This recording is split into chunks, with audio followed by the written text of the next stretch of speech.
These three gentlemen take mental well-being seriously, but are not serious. They'd rather swear and make irreverent jokes. Now that you know, the healing may commence. Big Z and the Grizz.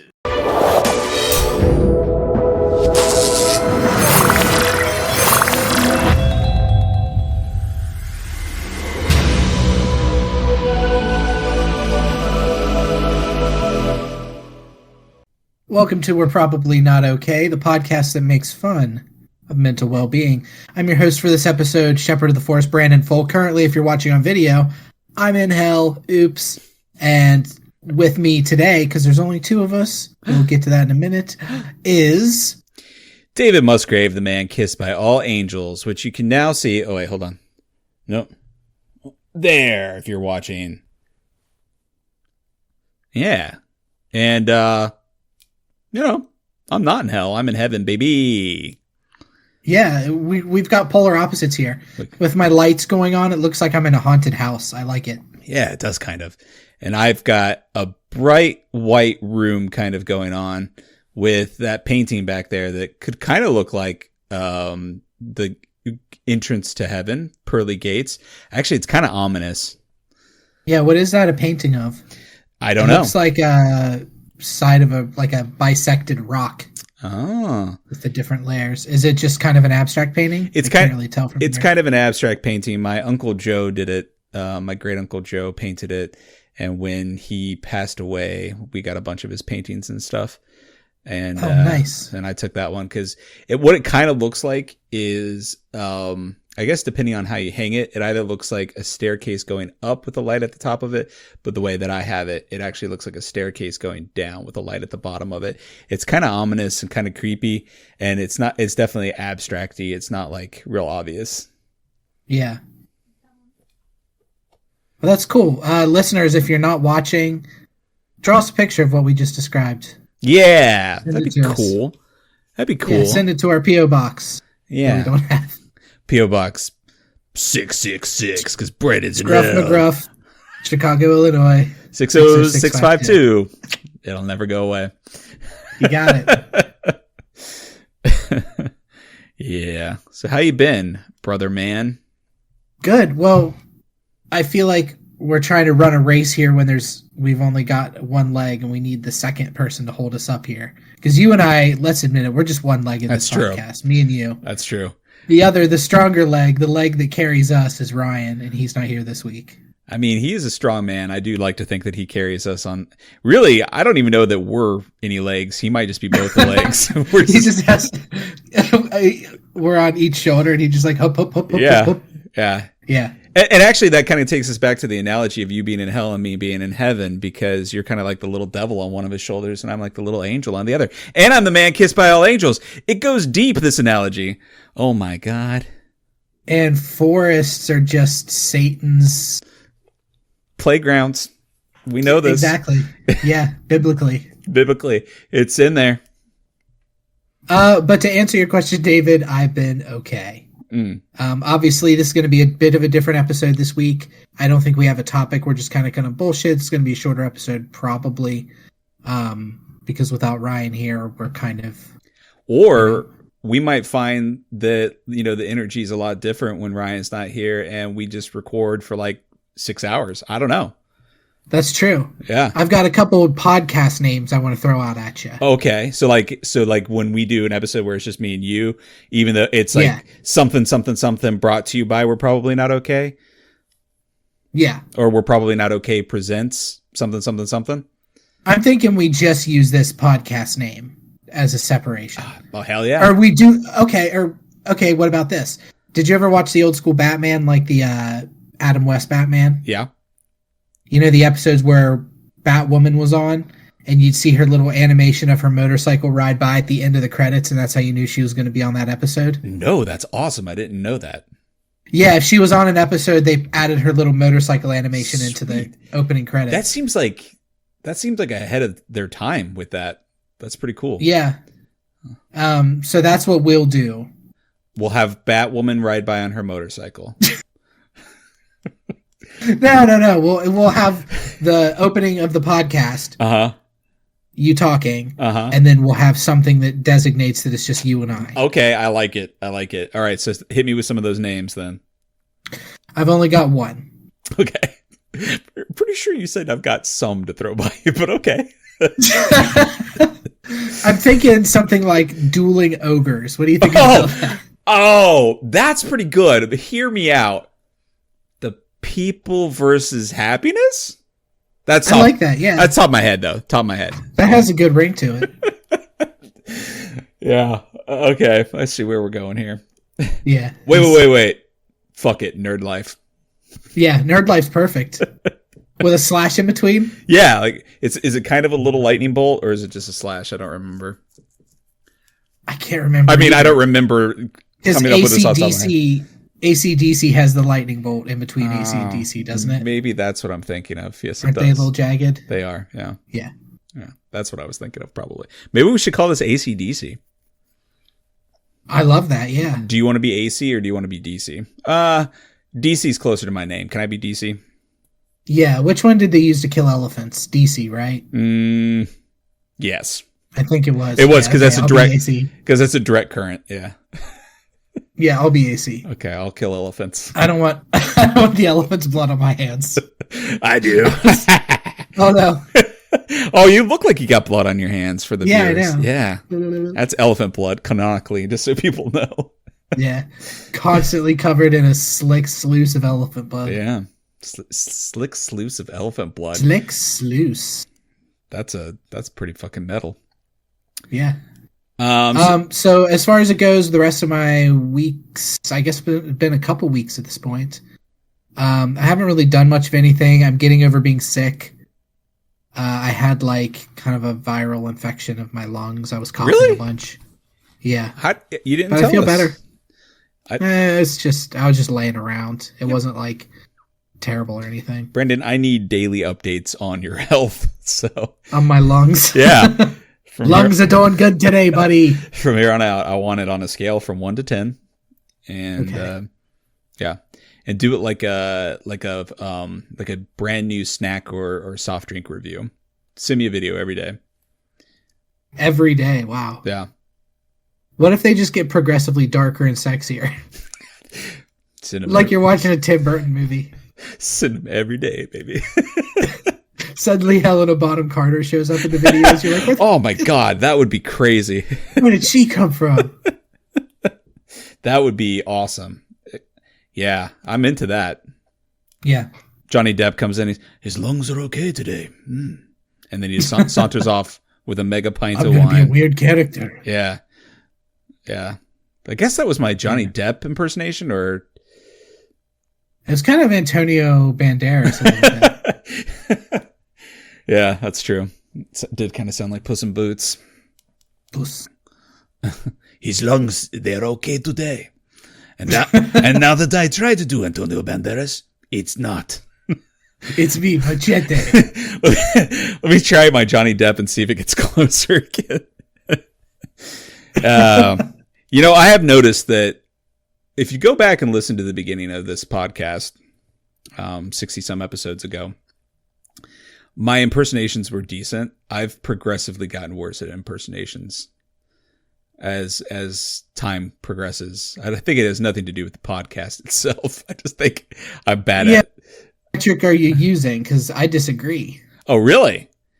Yeah, I don't think you've gotten worse at all. No. I'm using the metric of when I tried to do Miss Piggy when we were playing Princess Tomato the other day. That's my metric. Because it sounded just more like this in the end. Well, it's hard to keep the pig. It's hard to keep the piggy up, you know? It's hard to keep the piggy. Like when you're trying to... Your voice said it. Yeah, that's... Yeah. I say put it on my tombstone. Yeah. Hard to keep the piggy up. But no, I think you're good with accents. Thank you. I don't think any of us are great with accents. I think that's fair to say. Oh, yeah. Well, it's kind of the bit, right? It's the whole my Sigourney Weaver is the best accent like ever, you know? Yeah, in my D&D campaign, the one I was running that ended up falling apart, I can't remember if I mentioned that or not. It's fucking done. Oh, no. Yeah, which sucks.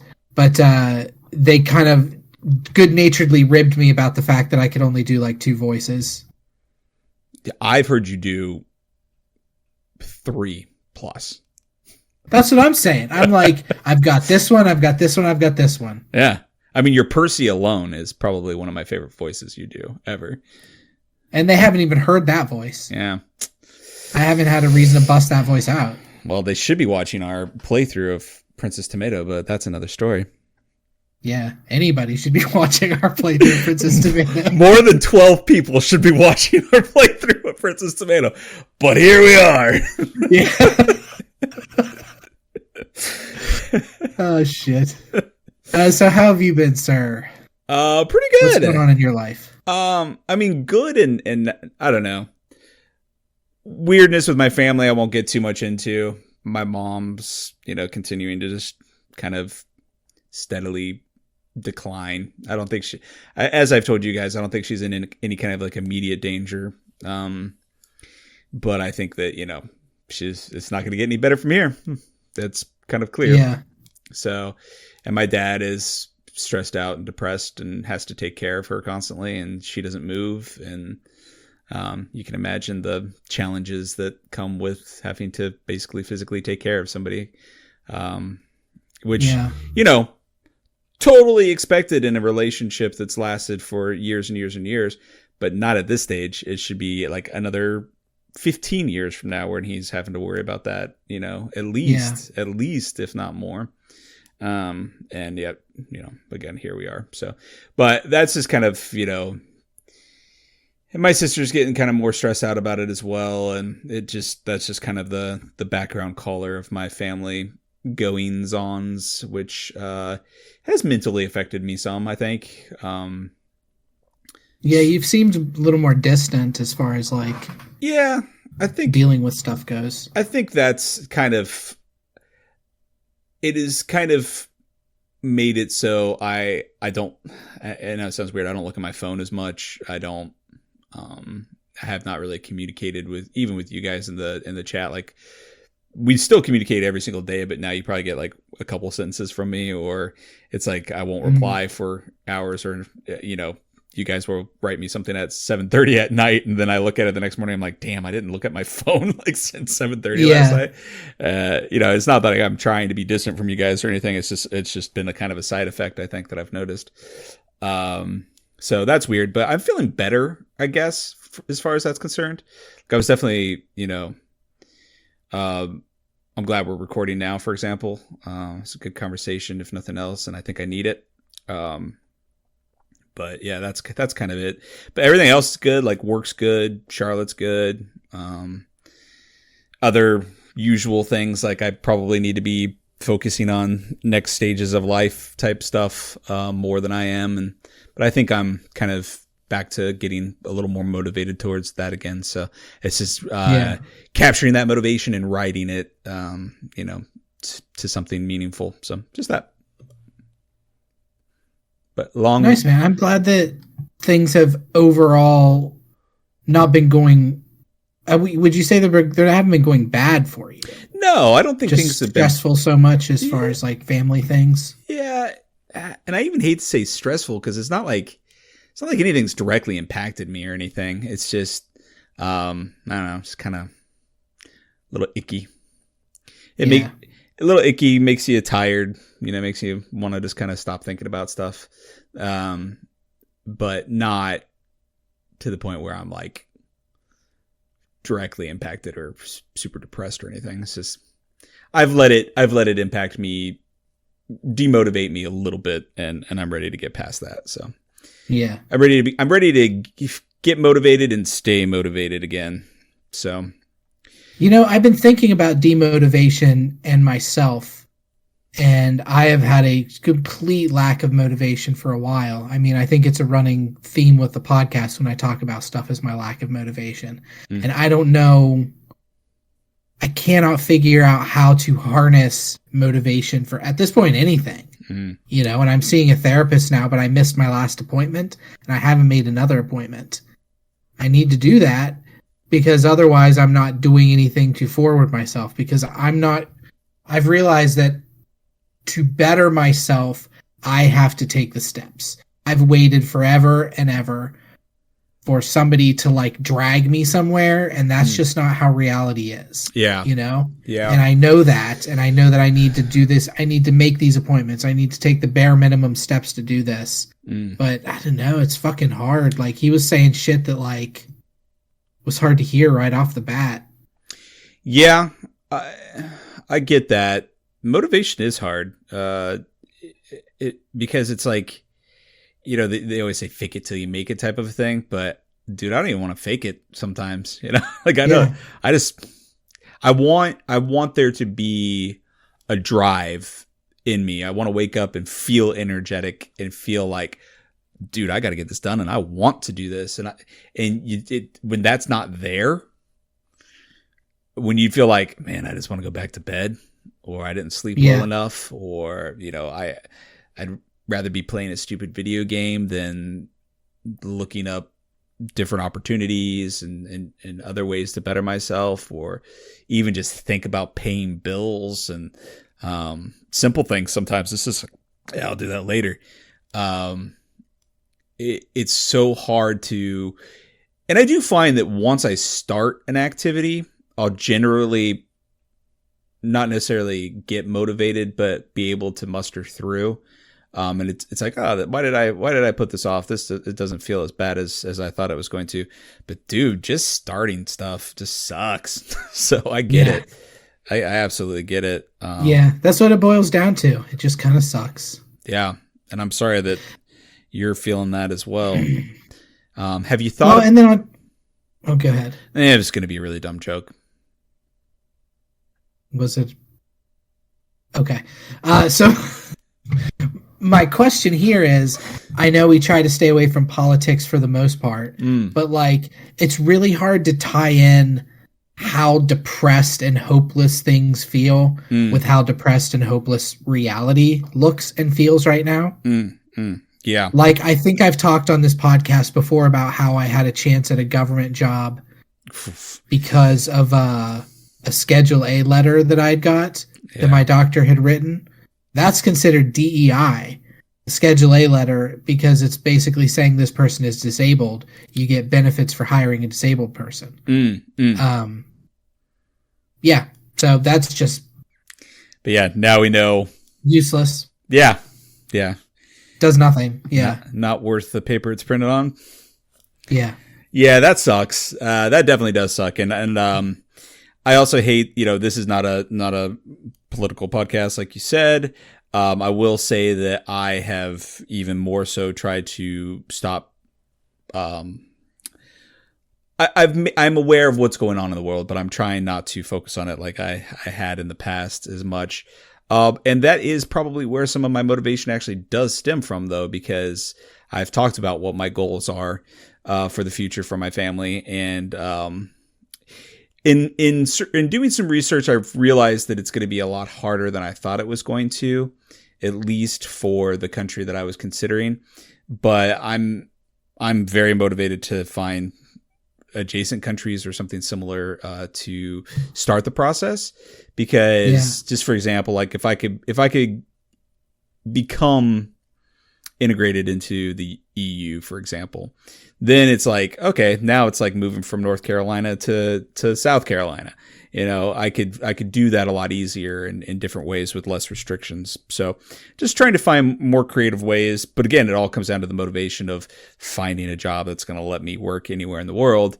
And that's kind of the next big step. And then the rest of it's just putting the polices in place. But yeah. Well, and it's hard too. I know it's hard everywhere, and everywhere has its challenges, but I think there's a unique set of challenges that comes from living in rural or close to rural West Virginia out of all states, and trying to find a way to get financially stable and pull yourself out. You know, because with what I have right now, I'm comfortable. I like my apartment. My apartment is fucking cheap compared to rent around here anywhere else, even in this small ass town. But hey, Domino's is outside. Hey, Never mind. I was gonna make. Why? I have really bad jokes entering my head tonight. I'm in a dark place. You're the one in hell, and I'm in heaven. Were you gonna say Damahos? Yeah, let's go with that. I'm a Damaho. Let's go with Damahos. No, it was dark. I don't want to. Fair enough. I just to give you, this is the least dark of the jokes that have popped into my head that I've stopped me at. When you were saying that you were finding lack of motivation and trying to find like a way to get motivated, I was going to say, have you thought of using cocaine? And it's just not funny. And that's where my brain went. Practical. Rudy Tooty Toot, you know what I'm saying?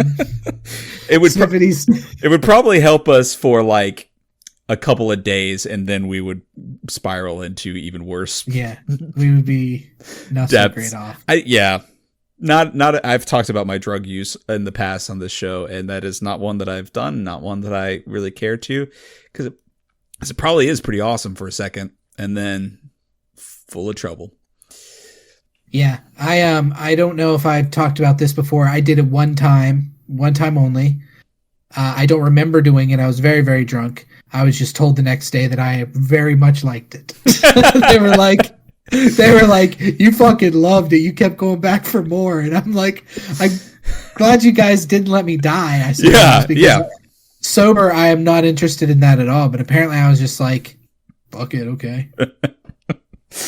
Yeah, that's fun times. And I've never had any interest since, especially since they said that I loved it. You know, that seems like with the addictive personality that I have, doing an expensive drug that I love is not the way to go. Yeah, I would say I think that's a wise decision. Yeah. Don't do cocaine. That's the wise decision. Yeah. That's the moral of the show. Ryan's away and now we bust out the real good knowledge. Don't do cocaine. Ryan's just off doing cocaine somewhere while he's listening to the podcast. He's like, what the fuck? What did they just fucking say? So I was going to say, if Ryan was here, he'd be... That's why we never say don't do cocaine, because Ryan's always around. Like, let's record the podcast. You guys ready? Yeah. Ryan does not do cocaine, just to be clear. Just to be very clear. I think he's like the last person I would expect to ever... Current and future employers, Ryan does not do cocaine. Yeah, no. He's the last person I would ever expect to do that. And that's a true statement. Anyway, let's stop talking about cocaine. For now. And introduce my newest segment, Cocaine Talk. Wow, I like it. I think we're alone now. Has it come back around? Do you like that song more now that you've been thinking about it more? No.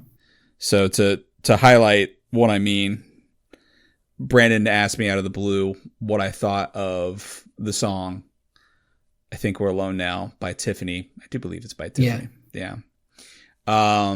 And I think I rated it a 3.75 out of 5. But that was definitely the nostalgia headphones talking, because I went and listened to it after that. And I still give it a solid 3.25. Like I still have nostalgic feelings for it. And you know, my 80s is colored a little different than other people of my age, just because I have older sisters. And I think that's why I really liked a lot of music from the 80s more than maybe other people born the year I was born would naturally. But yeah, it's not the best song, but it's still a jam. It bops. No, it's kind of bland, isn't it? Yeah, it's very bland. There's like nothing behind it. It's like everything just sounds like it's all on one track. Yeah, well, it's a girl.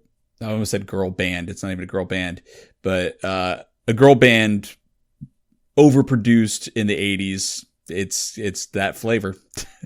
I didn't know. I had this conversation with a friend of mine who's a Gen Xer, and she was saying that Tiffany was toward malls and stuff. That was like her thing. Yeah. So like a lot of people kind of made fun of her. People who weren't into her music made fun of her because she was just kind of like corporatized. Yes. Yeah, I think touring malls and singing stuff. Definitely feels like they threw her out there to make some money quickly, for sure. Yeah. Did you ever watch How I Met Your Mother? Yeah. Okay. Was Robin Sparkles, was she based off of Tiffany? I do believe so, yeah. Yeah, absolutely. I know there was some Alanis Morissette in there too in later seasons. She had like a dark face she went through. Yeah, exactly. Ugh, that's a good show. You're making me want to watch it really How I Met Your Mother. Despite the ending. I never watched the ending. Oh. I've never watched the ending of that. I've never watched the ending of Dexter. 2 shows that I fucking loved up until the last episode, and then I heard they were bad, and I was just like, I'll just let my memory of them be good where they are, you know? Well, the ending of Dexter isn't the ending of Dexter anymore because they made that. Yeah, because they're. But is it good? They retconned it to have more Dexter, and no, it's not good, but it's better than the end of the original series. Okay. I would recommend it. I would finish Dexter and then watch the Dexter Cold Blood or whatever it was. That series. Dexter Chili Willy. I think that might have been it actually. Was it Dexter Chili Willy? Is that what that season was called? Yeah.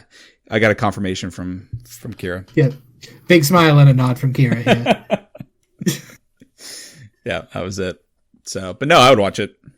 But that kind of brings me to, what we were going to talk about, which is basically an extended Grey Matter Munchies. And just kind of talk about what we have been consuming media wise. I've been playing a lot of games. And I'm trying to think of what I've been watching.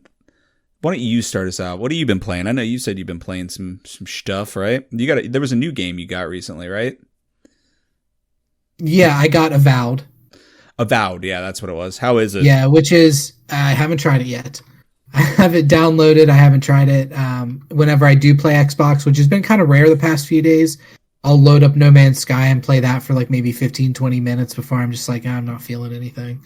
Oh, gotcha.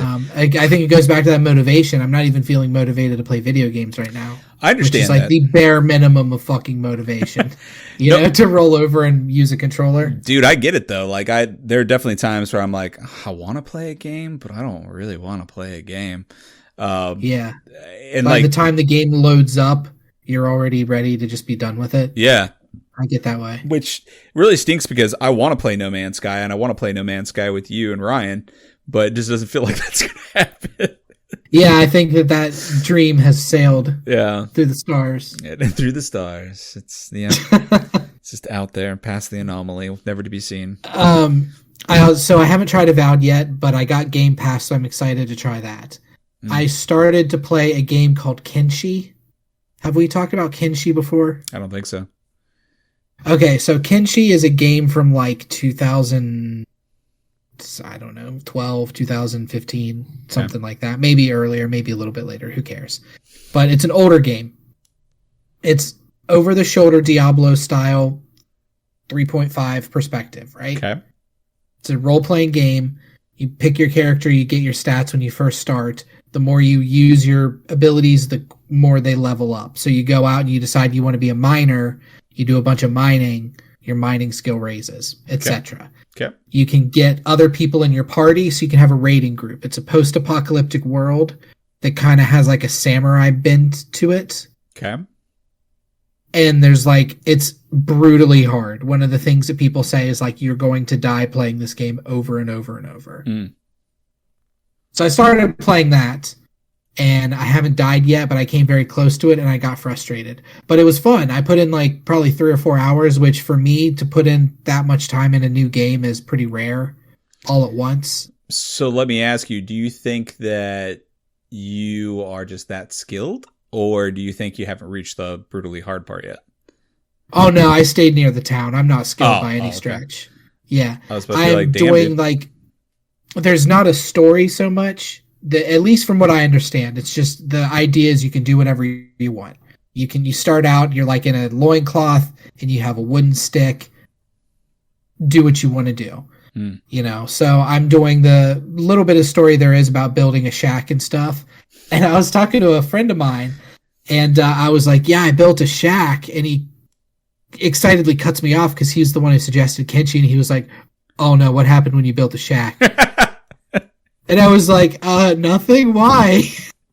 He's like, oh shit, dude, no, you're not supposed to build a shack. What the fuck are you doing? I was like, is something bad supposed to happen? He was like, oh no, never mind. So, oh God, what happens when you build a shack? Now I don't know. Now I have to know. Yeah. I'm assuming like mini game survival type games, like stuff starts to come and attack you. I would assume That's what I'm guessing is going to draw attention in some. I put it very close to a town, so if the people get close to it, the guards will attack them as well. That's the idea anyway. I don't know if it'll actually work because there's a whole faction system. So I don't know if I need to be better with the guards before they'll defend me or not. And I'm trying to go in as blind as possible just to like see what the game has to offer, you know? They're just up in their towers like, look at this fucker putting sticks together. He thinks that's going to... Oh, nope. And he's dead. Yep. Oh, that's a lot of blood. Yeah.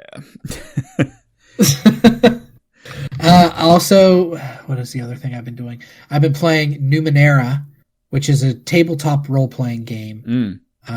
One of the D&D players of my old campaign is running this for me and some other people now. And it's pretty cool. Numenera is done by Monty Cook, who is like a pretty well-known name in the tabletop role-playing game industry. I think he worked a bunch on 3.5. I'm not really into like the names and who did what, so I'm just not knowledgeable on that shit, so I'm probably saying that wrong.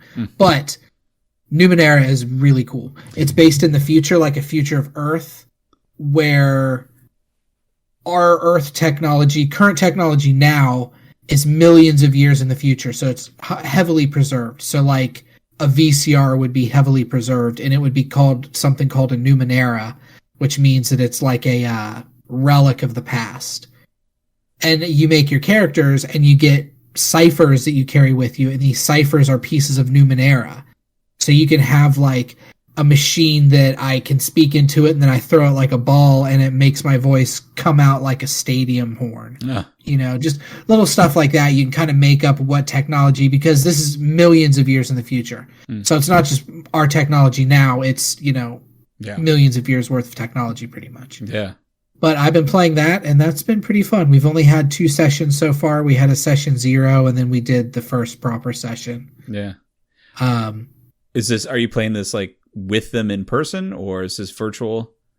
Virtual. It's over Discord. Oh, okay, cool. I don't know when the next time I'll ever play in person in a game is anymore. It's just so convenient to play on Discord anymore. Yeah, I think we may have reached a point where people are like, it's so much better when I don't have to wear real pants. Yeah, exactly. Do you think I'm wearing real pants right now, Brandon? I don't know. Do you think I'm wearing underwear right now? Just kidding. I hope not. I mean, I'm not sure. I had something else, but I don't remember what it was. So let's go to you, David. I am wearing underwear, just to be clear, but I feel like. Why you got to ruin the illusion for everybody, though? Maybe some people want to imagine you swanging dong in that computer chair with my button-down shirt, just Pooh Bear over it. It's like business casual Pooh Bear. Hell yeah. That's a good look. It is. No. So I've been watching Severance. I think I kind of hinted to that last time we recorded, because I think I just started it, but we're halfway through season 2 of it now, I think. And it's pretty cool. Do you know what Severance is, Brandon? Okay, so I was gonna say, I've been seeing people referencing it. I was wondering if you could give me the elevator pitch of what Severance is. Yeah, absolutely. I have no idea what the premise is. Absolutely. So imagine being able to get a job where when you go to work, you get in an elevator and it takes you down to what they call the severed floor.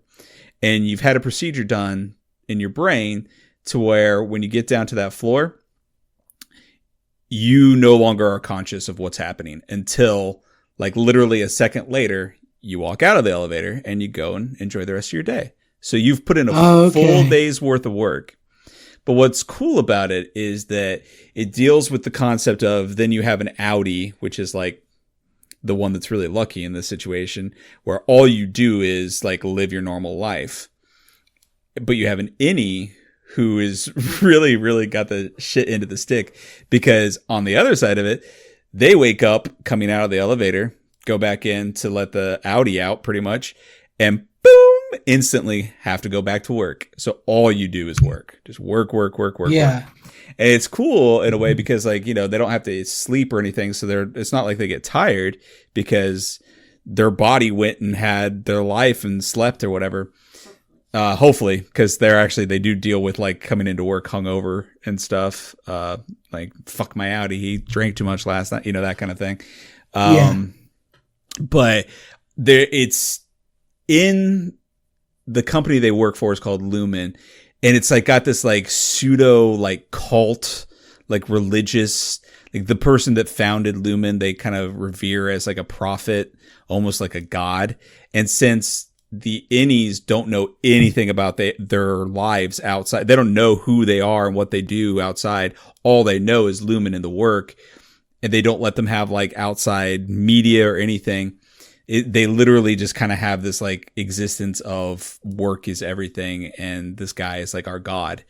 So it's a really interesting concept of how they handle that and kind of some of the conflicts that arise from that. And then that sounds really cool. It's actually really cool.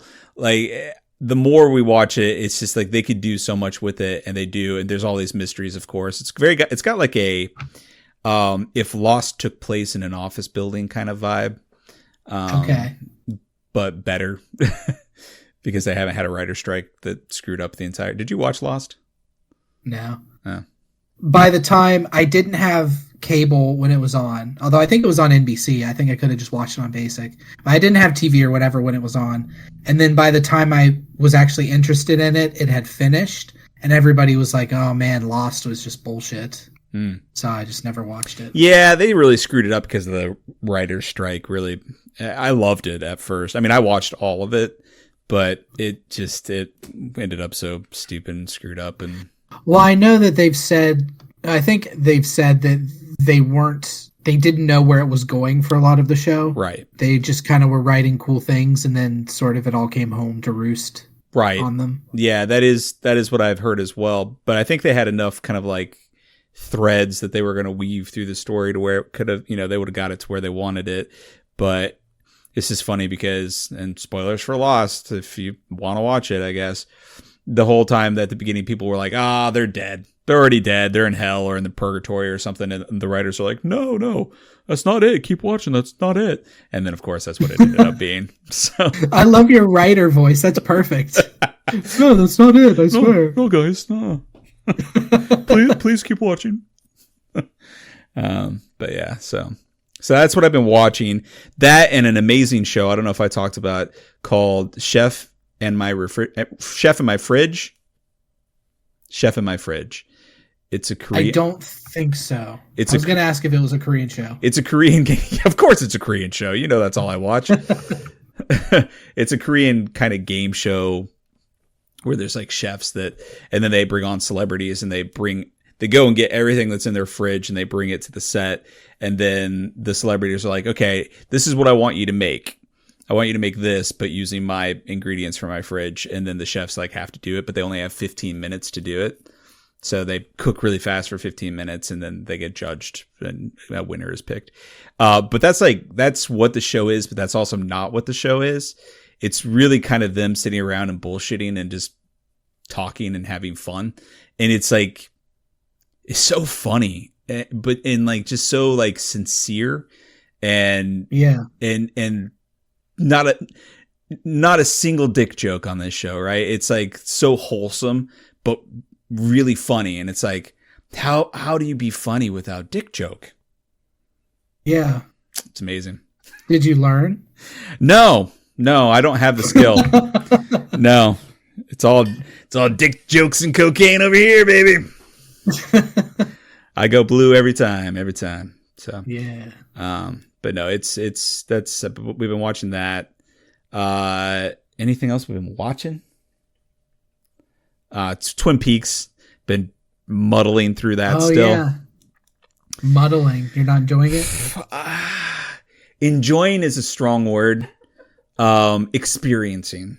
We are experiencing Twin Peaks. It's fucking buck wild, man. Like I can't not recommend it because it is a Isn't it only like 2 or 3 seasons? 2 seasons is what they originally did, and then like 25 years later they did a 3rd season. Which is also buck wild. Everything about this show is buck wild.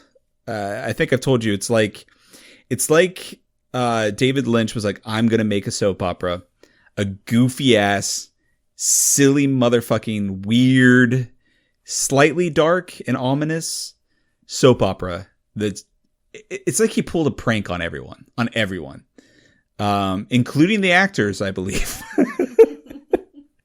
It's so fucking weird, man. And I have to watch the rest of it. We'll probably watch an episode of it tonight because Severance is episodic at this point, so we won't be able to watch that till Friday.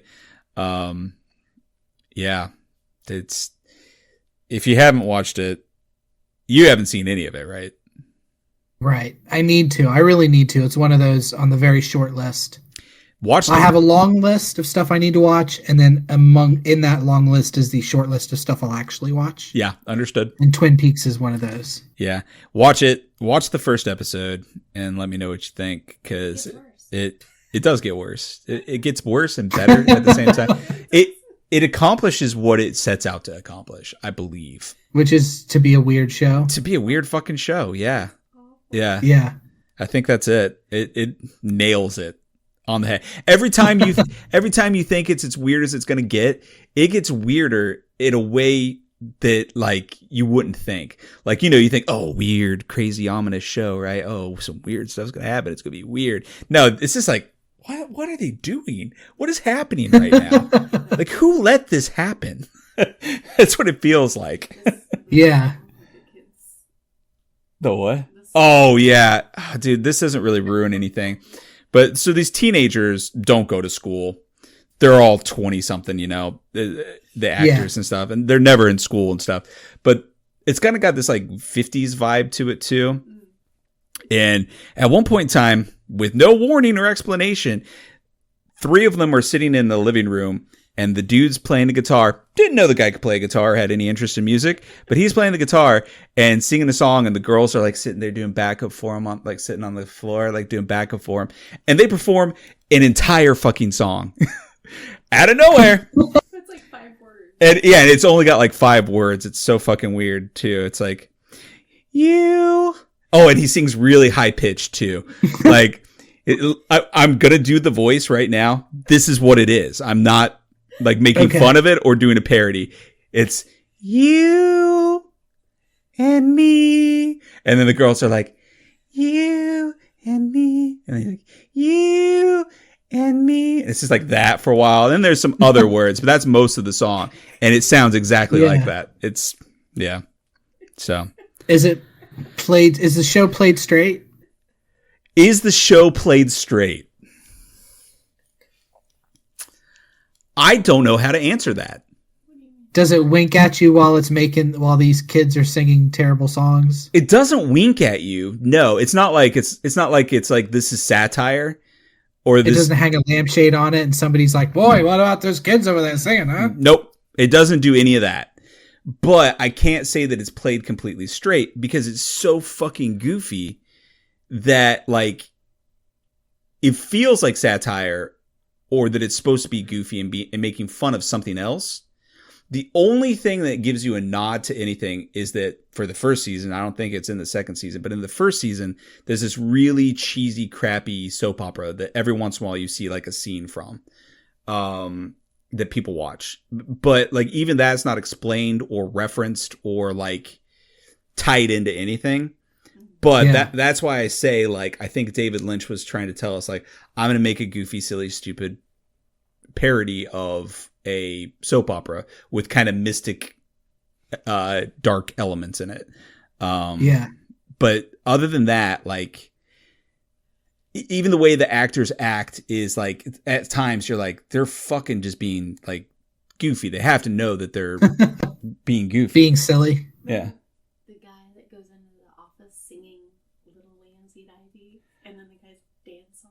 Oh, yeah. One other thing, and then I'm moving on from Twin Peaks. But one of the characters kind of starts to like lose his mind or something starts happening to him that's not really explained. And he has some business partners. And he comes back in after have kind of being gone, and he comes in like feeling better. My mind's back. But he sings a song, a stupid little like nursery rhymey song. And with no explanation, these guys are seeing this guy who has been crazy for a while come in seeming better, but singing the song. Then they start dancing like this weird little like jig. And one of them gets up on the desk and is like dancing and stuff, like while he's singing. And that's it. That's the scene. And it's like, why? Just why? Huh. Yeah. So that's Twin Peaks. I'm hooked. I recommend it. You can't miss. I want to check it out. Well, one of my favorite games, Alan Wake, is heavily inspired by Twin Peaks. Oh, dude. So much so that I think there's even a soap opera in Alan Wake that they watch. There's like, I remember there's a TV, and you can watch a TV show of the actual actor who played Alan Wake. In a live action soap opera or movie or something. So it's heavily inspired. But yeah. So, like, I think I would enjoy it. Well, you probably would. And do you also kind of like the vibe of like those old FMV games? Like Phantasmagoria and all that kind of stuff. Like if you like that vibe, and like Night Shift or whatever that one was, if you like the vibe of that kind of stuff, it feels like an FMV game. It really does. Oh, okay. Yeah. Oh God, there's one FMV game in particular, and I can't think of what it was called. Oh, Harvester. Have you ever heard of Harvester? Yes. Of course I've heard of Harvester. Okay.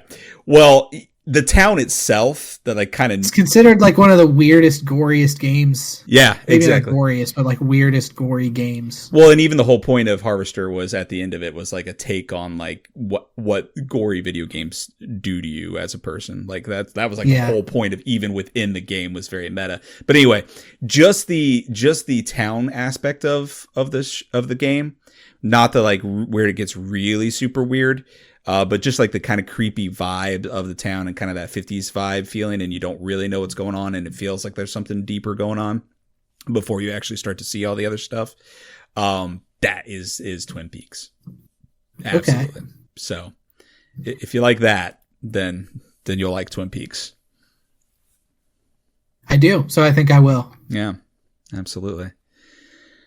And then I'll talk about what I'm playing a little bit, I guess. I fell off of MTG Forge. I kind of was really, really obsessed with it and like hyper focused on it for a little while. To the point where I just wanted to do that instead of work, and I realized that's not healthy. So I put that down, and haven't really picked it back up. But I want to, and I may still, because I really like just being able to see like into the world of Magic the Gathering over the years where I've stopped playing and knowing that I'm never did you see the Final Fantasy Magic the Gathering announcement? No. They're doing a Final Fantasy themed Magic set. I don't need to know this. They're doing 4 commander decks. One of them has Cloud. Of course. One of them has Tidus from Final Fantasy X. One of them has Terra from one of the very early Final Fantasies. From Final Fantasy VI. 3. She's like green-haired girl. Our Final Fantasy 3, but Japanese 6, yeah. That's like the first Final Fantasy game I really loved and played. There's one from, I think, 12. It's like a lady with cat ears, Yishtai or something. I didn't recognize her. Nah.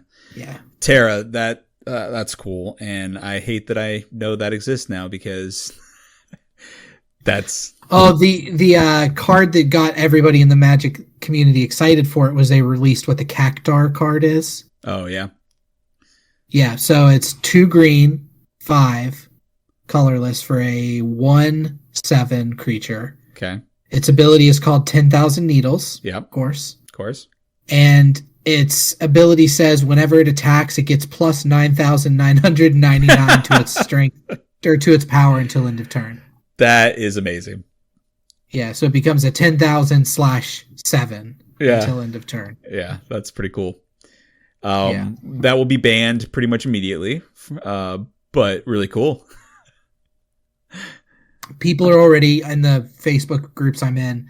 I've been posting ways to break the card already. Like as soon as it comes out, like, hey, here's a combo where you get infinite life. Here's one for infinite mana. Yeah. Pretty crazy. I'm sure. That's really cool though. Yeah, damn.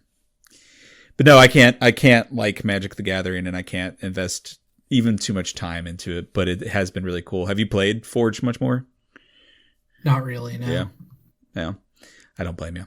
But I've been playing Isles of Sea and Sky. I think I told you a little bit about that last time I recorded. Do you remember me talking about that? The puzzle game? What's the premise of it? It's a box pushing puzzle game. So imagine like old school like Adventures of Lola, where you were the little blob. You had like the little blue blob and the little pink blob, and you just push blocks around. Lolo, Adventures of Lolo. Yeah, maybe. Yeah, I think so. Yeah, something like that. But I'm sure you've played a box sliding game before, where they solve puzzles by. Yeah, you have. You fucking. Oh, I've slid some boxes, if you know what I'm saying.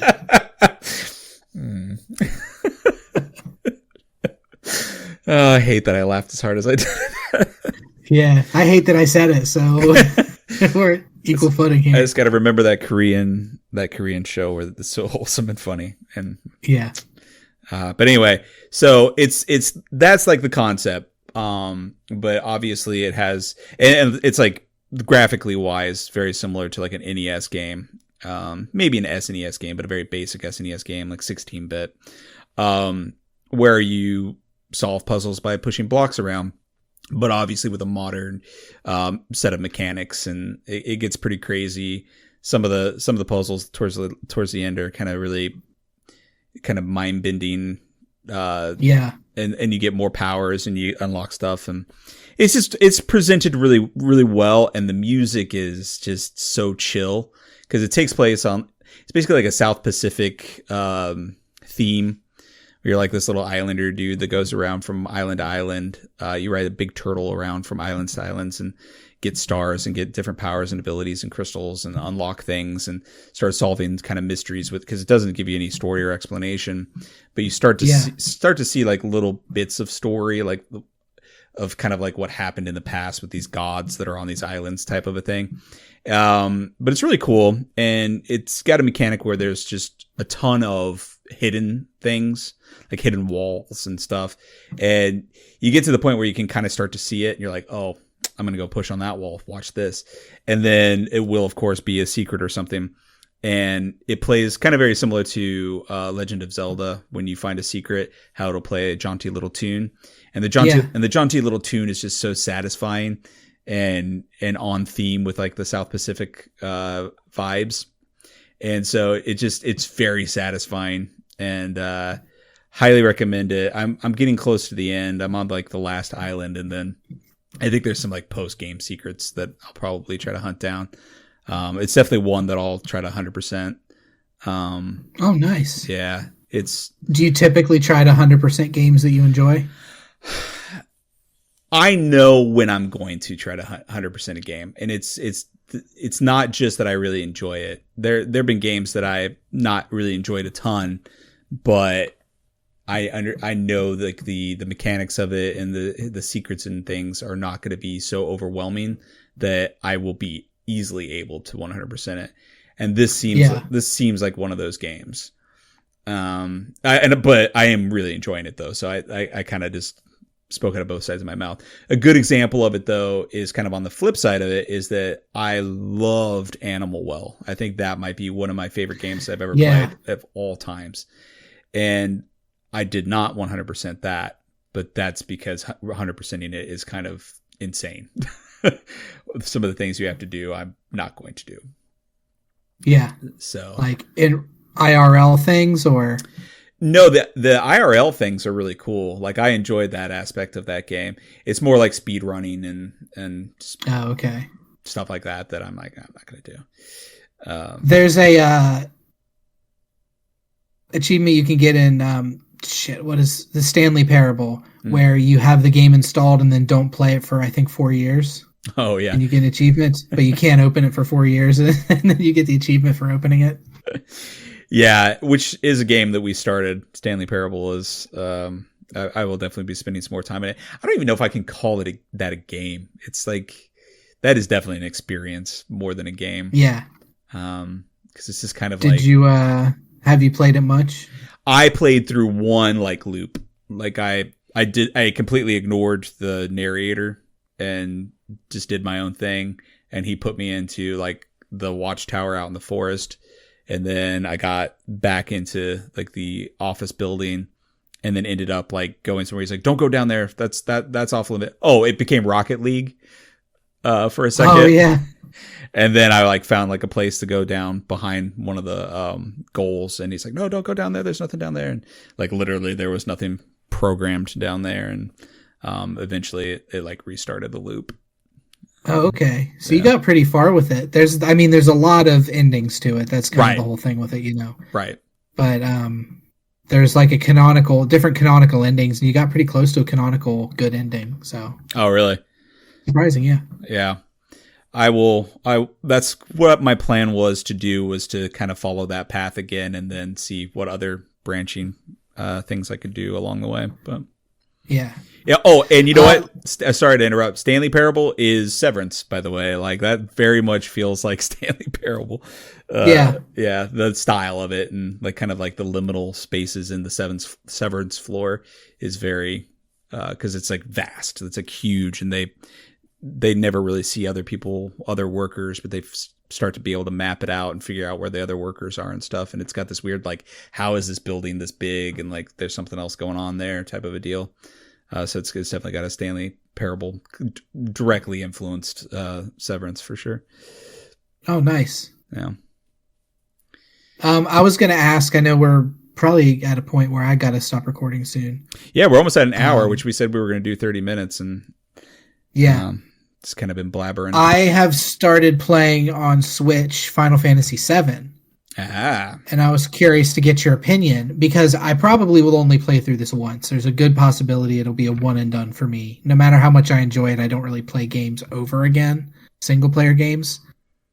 Should I play it with a strategy guide open so I get the best experience, or should I go in as blind as possible throughout the entire thing? I would go in as blind as possible throughout the entire thing. Okay. I would play it as much as you enjoy it, but I would play it to beat it, and get through it relatively quickly. There is a ton of content in that. There are loads of secrets.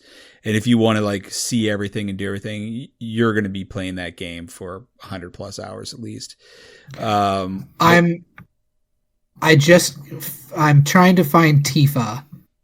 Okay. I'm with Aerith right now. Okay. I found a guy's manor named Don Corneo or something like that. Yeah. And I have to get into his manor. And I'm guessing this is where I have to dress up like a woman because they keep saying that he doesn't like men. Yeah. I know there's like a bumblebee or a honeybee club or something. Yeah. So I think that's where I'm close to. Enjoy your time in the bathtubs with all the bros. You're going to love that part.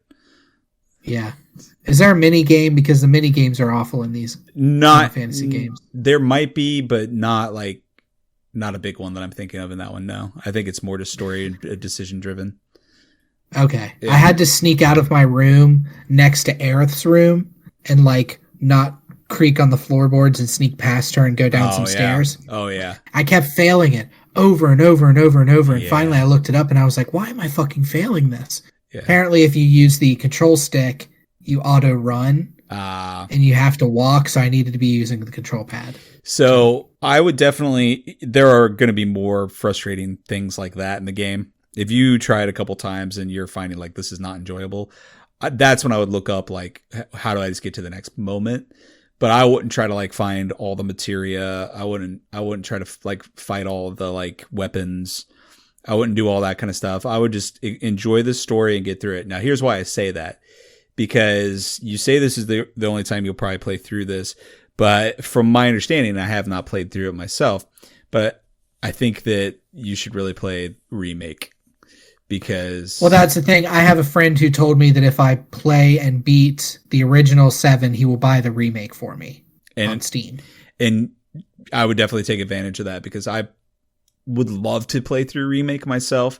I just know that there are some things. I do know why people are saying to play Remake. Do you understand like what's different about it? Yeah. Okay. So I haven't spoiled myself on like the big story elements that are different, but I know that there's a lot different, that it's not just a direct remake. It's kind of like something else. It's a divergence. Yeah, divergence. That's a good way to put it. Yeah, I know where it diverges at the end of 1. Yeah. But I don't know what happens with 2, with right. part 2 that came out. So I've avoided that as well. And then they're doing a 3rd, right? Are they? I'm not sure. I think it's going to be a trilogy. I'm not positive of that either.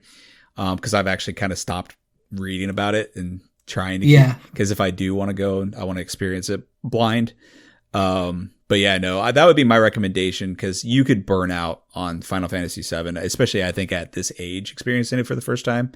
I would definitely, I would just enjoy the story and get through it and then play remake. Well, what's cool is with,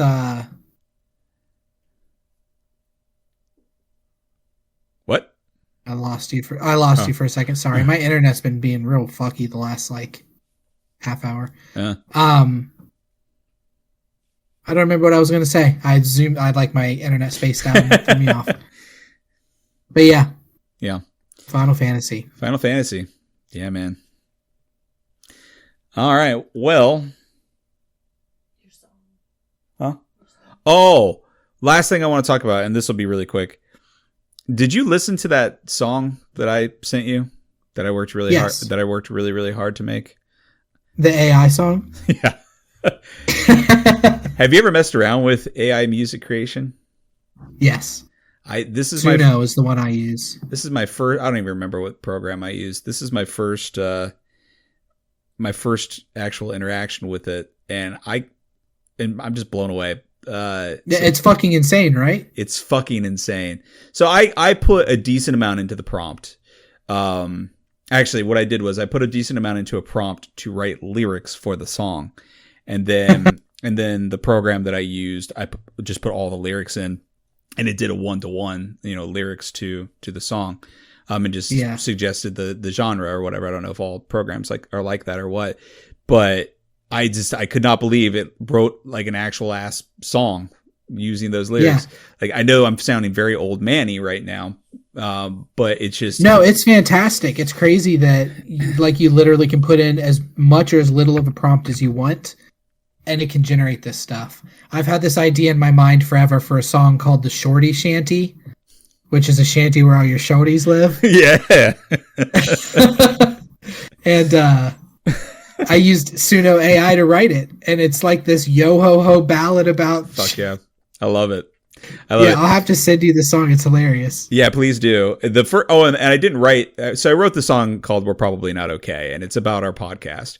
And I'll probably play it.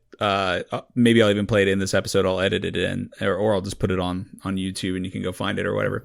But I started by... I don't even know how it happened now, but I wanted AI to write a song called The Banana Machine, which I use a pretty basic prompt to get the lyrics for that one. And it wrote a song, an amazing song about a machine that bananas keep coming out of.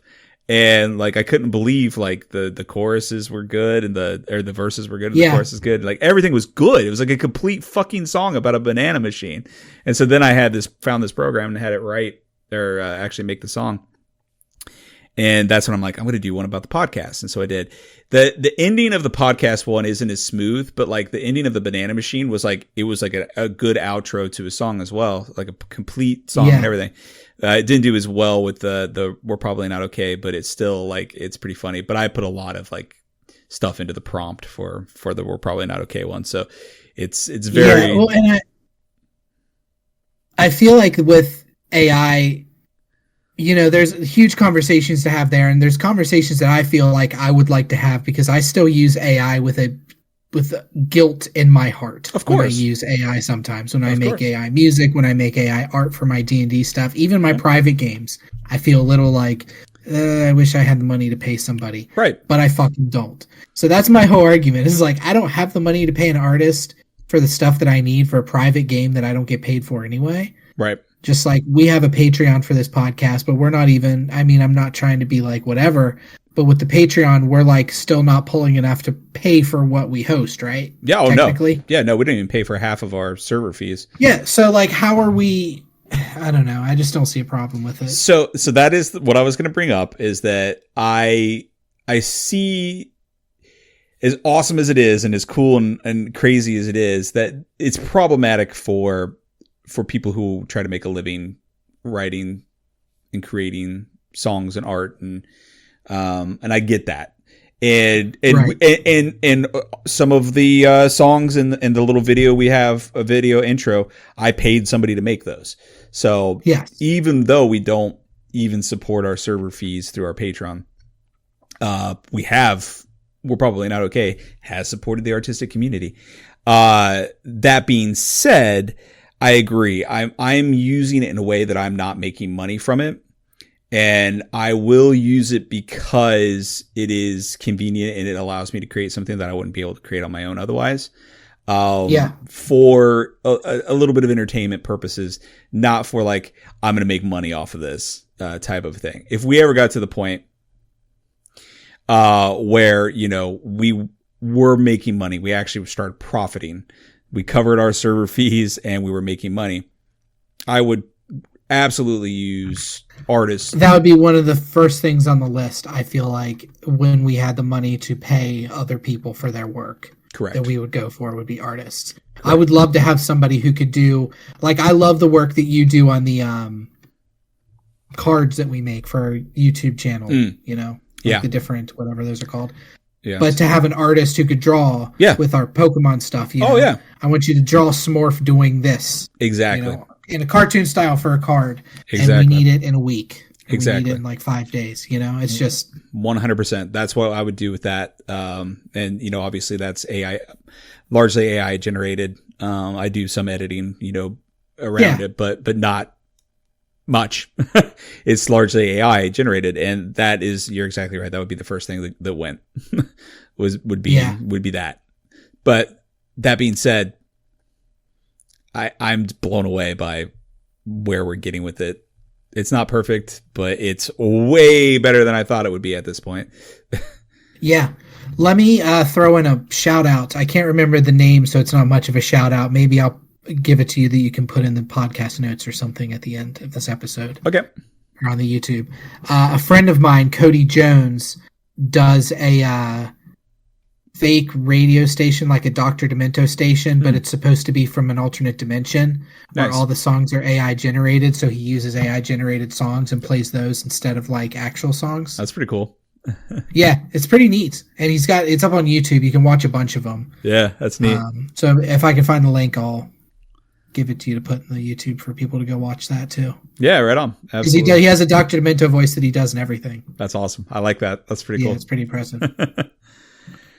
All right. Well, without Ryan to wrap us up, I'm just going to say thanks. Bye. Yeah, later. Well, you introed us, so I guess you technically can give us a little. All right, thanks. Bye. Later. I'll be your wish, I'll be your thing, I'll be your fantasy. Little Savage Garden? I don't know where that came from. Hey, whatever. I mean, that's a better outro than I had. So. Yeah. Call me the Savage Garden, baby. Excellent. Well, I do appreciate you introed this one, so I'll outro it. But thank you for. I can do the outro if you want. No, I'm into it. Oh, go ahead. Okay. Thank you for listening to Brandon and I blather on. We wanted to make sure, in the absence of Ryan actually did, really want us to continue to record something, and so we could at least get some content out, since we have been trying to be a little more consistent with that. So, while we didn't have a specific topic, or, I don't think we solved any world problems or anything, but, just to even be able to listen to us and kind of get a vibe for where we are mentally right now, and what we're enjoying in life, and a few recommendations. Go watch Twin Peaks. And obviously, I really was a good salesperson for why you should do that, I feel. But yeah, that's it on my end. Anything you want to say to wrap up?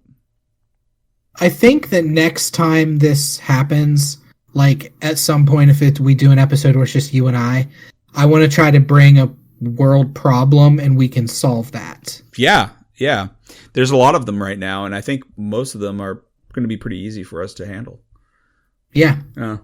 We can really do some good if you think about it. If I'm only thinking about it. If only we get the motivation. And that's where cocaine comes in. Oh, yes. Okay, so next time this happens, make sure you got some cocaine. Yeah. Go from there. Yeah, we'll be fine. Well, and we'll write Weekend at Bernie's 3. Yes. Yeah. I really and want we're probably not okay.